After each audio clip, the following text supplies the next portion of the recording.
اس رمضان کی معزز دوستو، السلام علیکم ورحمۃ اللہ وبرکاتہ۔ امید کرتا ہوں کہ آپ سب خیر و عافیت سے ہوں گے۔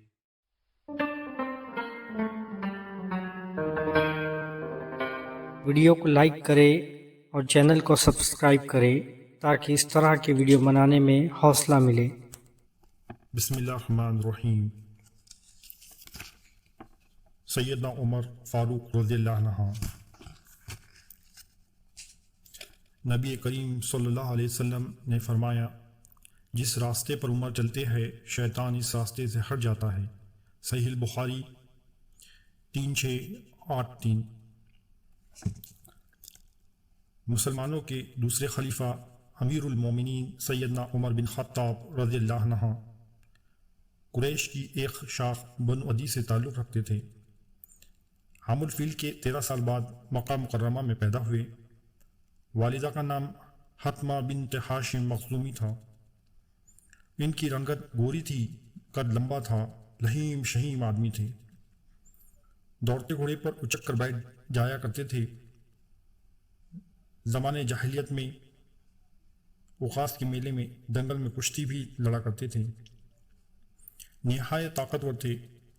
ایک مرتبہ لوگوں نے ان کی طاقت کی آزمائش کا فیصلہ کیا۔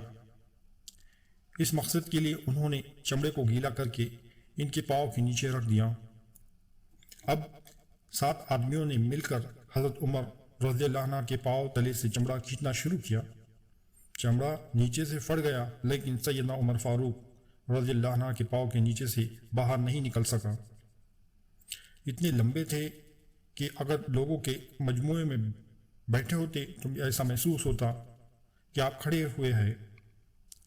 اس طرح اگر لوگ سواری پر اور آپ پیدل ہوتے تب بھی آپ سواروں سے اونچے ہی نظر آتے تھے۔ آپ انتہائی بہادر، عرب کی نہایت سمجھدار اور ذہین لوگوں میں ان کا شمار ہوتا تھا۔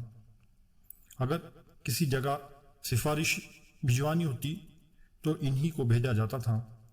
قریش کی طرح وہ بھی تاجر پیشہ تھے اور شام کے علاقے میں بغرض تجارت جایا کرتے تھے۔ ان کے والد بڑے سخت تھے۔ آپ بچپن میں اونٹ بھی چرایا کرتے تھے۔ ایک دن سیدنا عمر فاروق رضی اللہ عنہ کے ایک ساتھی نے آپ سے کہا، عمر، اسلام لانے سے پہلے میں نے آپ سے پوچھا تھا کہ آپ کی سب سے بڑی خواہش کیا ہے؟ تو آپ نے کہا تھا کہ میری سب سے بڑی خواہش یہ ہے کہ میرے پاس 100 اونٹوں کا ریوڑ ہو جائے، میں ان کو چراؤں، اونٹوں کا دودھ پیوں، ان کی اون سے خیمے بناؤں اور آرام کی زندگی گزاروں۔ آج آپ مسلمانوں کے خلیفہ ہیں، امیر المومنین، اور آپ کی سب سے بڑی تمنا کیا ہے؟ ارشاد فرمایا، آج میری سب سے بڑی آرزو یہ ہے کہ کائنات کا کوئی حصہ ایسا باقی نہ رہے جہاں محمد صلی اللہ علیہ وسلم کا پرچم نہ لہرا رہا ہو، اور دنیا میں کوئی ایسی جگہ باقی نہ رہے جہاں آپ کا دین نہ پہنچ جائے۔ سیدنا عمر فاروق رضی اللہ عنہ بڑے متواضع اور بہت کم ہنسنے والے تھے۔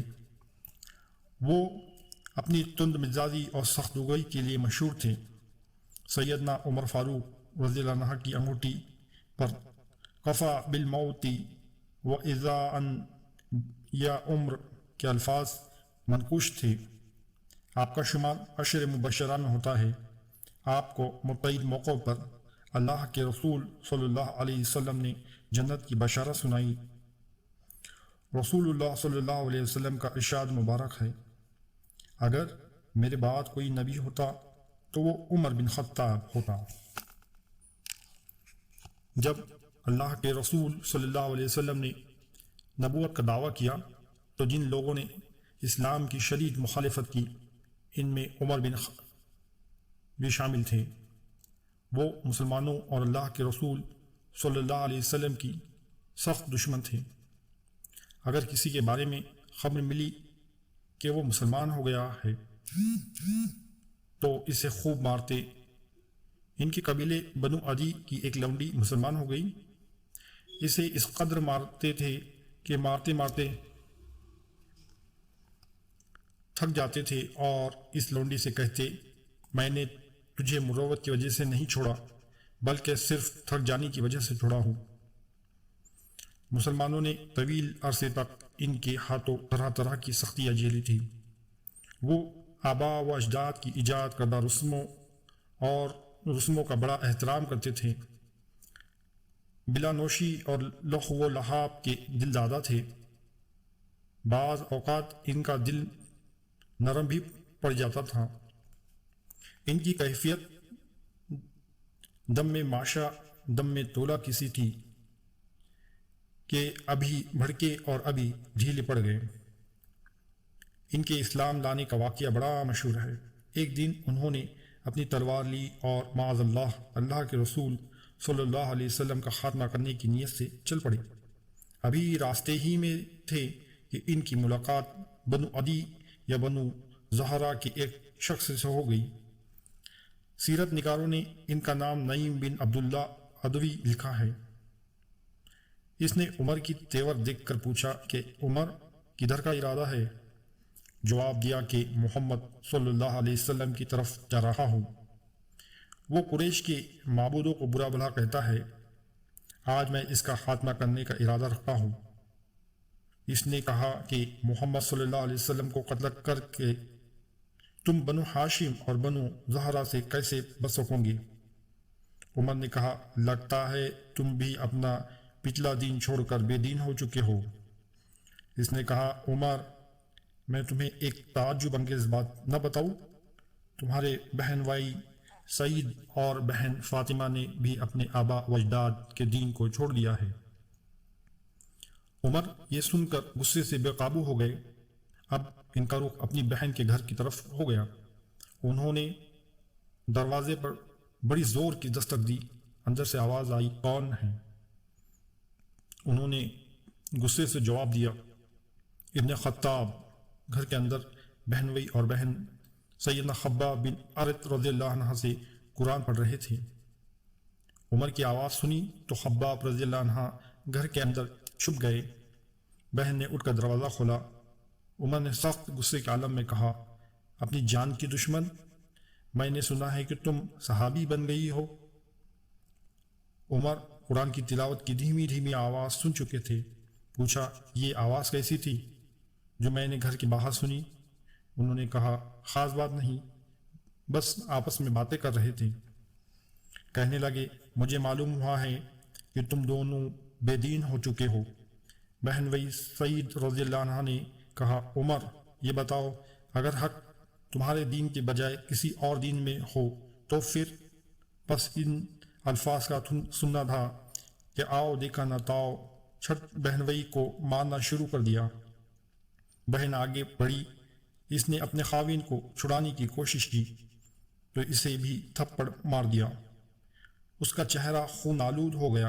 ابن اسحاق کی مطابق سر میں چوٹ آئی۔ بہن نے روتے ہوئے کہا اے ابن خطاب جو جی چاہے کر لو، میں مسلمان ہو گئی ہوں۔ ہاں میں نے اسلام قبول کر لیا۔ اور پھر اپنے خاوند والے الفاظ دہراتے ہوئے کہا اگر تمہارے دین کی بجائے دوسرا دین ہی برحق ہو تو پھر؟ ہاں میں کہتی ہوں اشہد ان لا الہ الا اللہ اشہد ان محمد رسول اللہ۔ کتنے پاکیزہ یہ کلمات، ان کے اندر کتنی زبردست کشش اور کتنی قوت ہے۔ روتی ہوئی بہن جس کے چہرے سے خون بہہ رہا تھا، وہ کس عزم، کیسے ولولے، کیسے حوصلے اور کتنے یقین کے ساتھ کلمہ حق کلمہ طیبہ پڑھ رہی تھی۔ بہن کی یہ جرأت و صلابت دیکھ کر یکایک بھائی کا دل پسیج گیا۔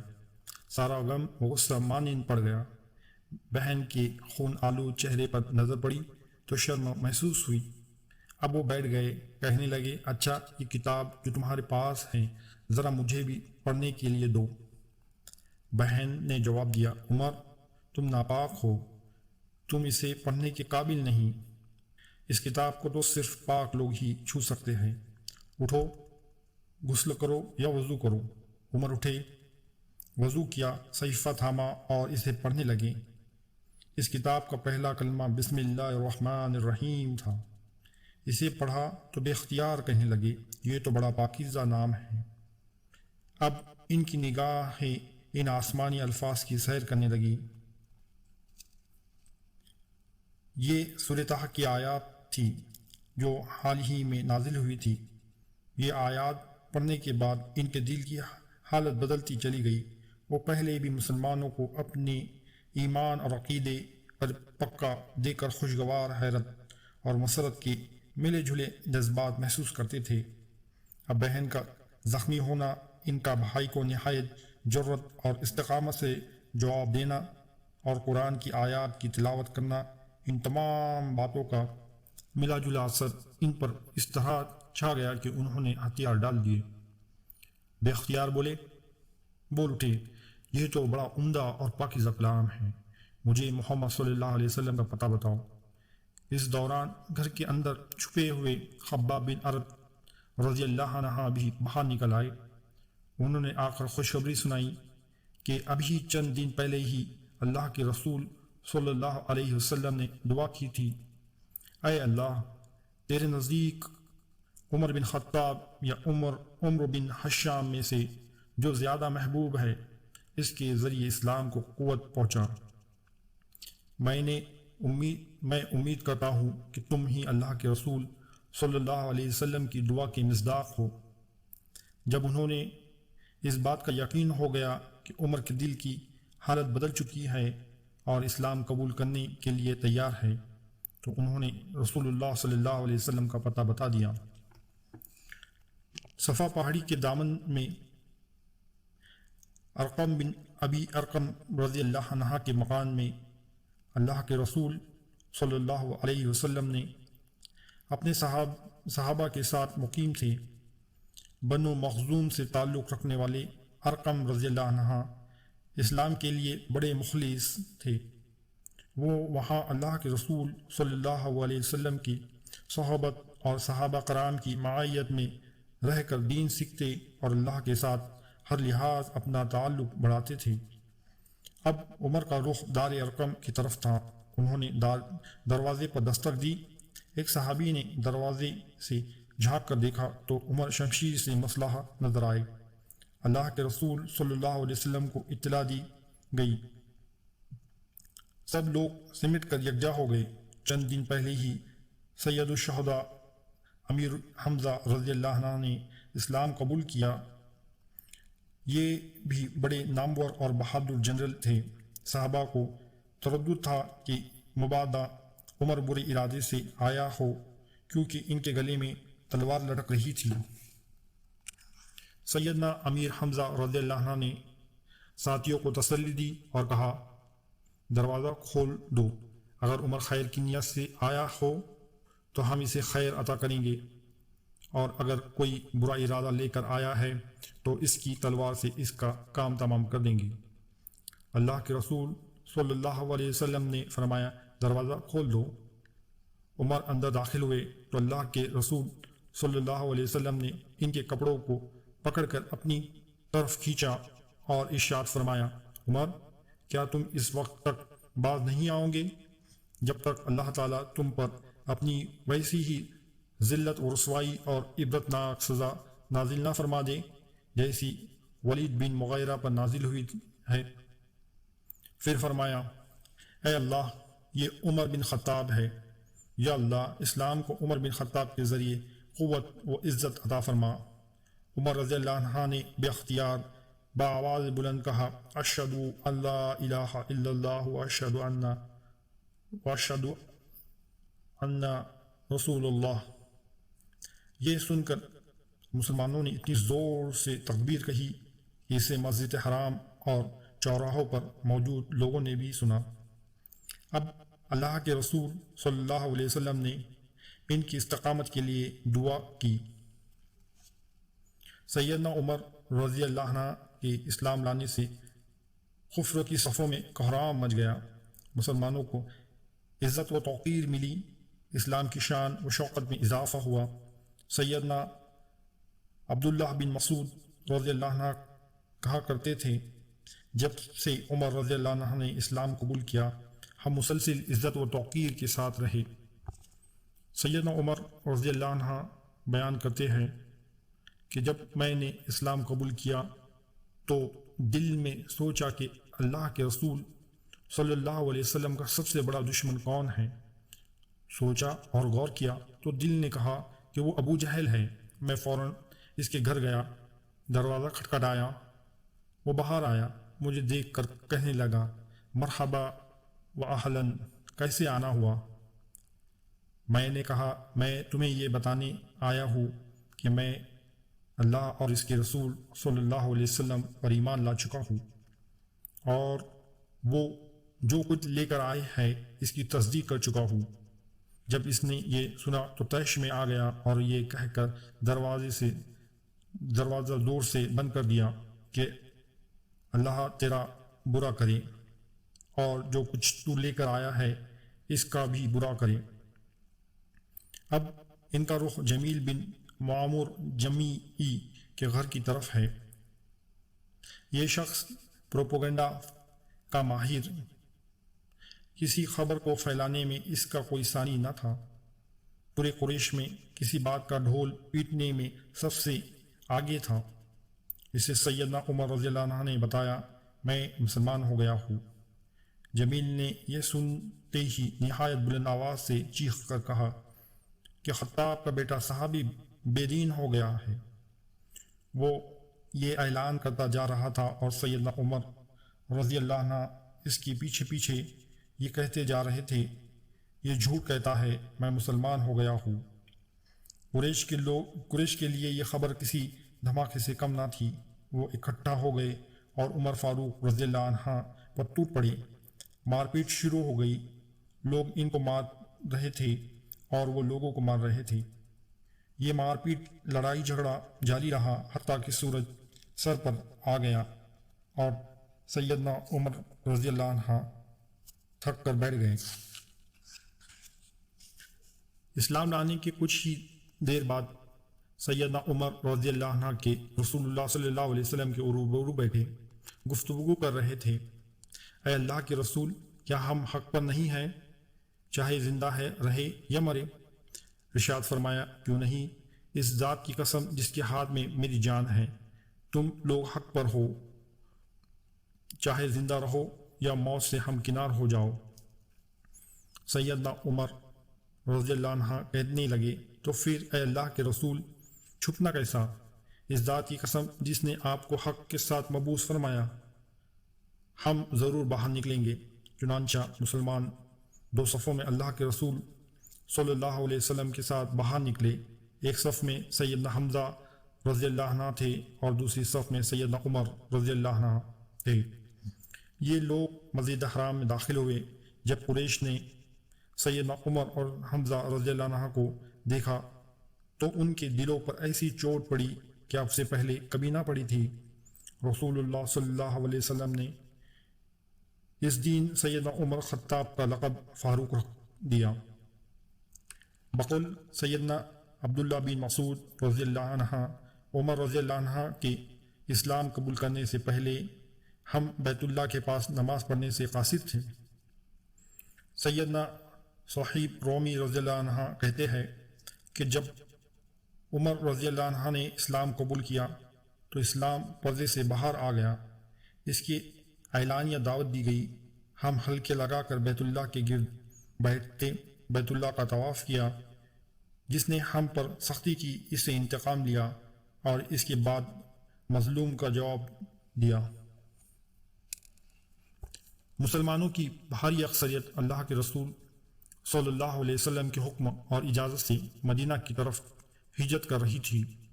یہ لوگ قریش سے چھپ چھپا کر جا رہے تھے، حالانکہ حالات ہی ایسے تھے اور حکمت کا تقاضا بھی یہی تھا۔ کون قریش کی مخالفت مول لیتا؟ مگر سیدنا عمر فاروق رضی اللہ عنہ کی شان ہی نرالی تھی۔ جب انہوں نے ہجرت کا ارادہ کیا تو بیت اللہ شریف میں تشریف لائے، طواف کیا، مقام ابراہیم پر نفل ادا کی۔ قریش کے اکابر حلقے بنائے صحن میں بیٹھے تھے۔ سیدنا عمر فاروق رضی اللہ عنہ نے ان کو مخاطب کر کے چیلنج دیا، جو چاہتا ہے کہ اس کی ماں اسے گم پائے جو اپنے بچے یتیم اور بیوی کو بیوہ کرنا چاہتا ہے وہ مجھ سے اسی وادی کے پیچھے ملے۔ اس کھلے چیلنج کے باوجود قریش میں سے کسی مائی کی لال کو ان کا پیچھا کرنے کی ضرورت نہ ہوئی۔ اس طرح سیدنا عمر فاروق رضی اللہ عنہ ہجرت کر کے مدینہ طیبہ پہنچ گئے۔ ان کی زندگی کے بے شمار روشن پہلو ہے۔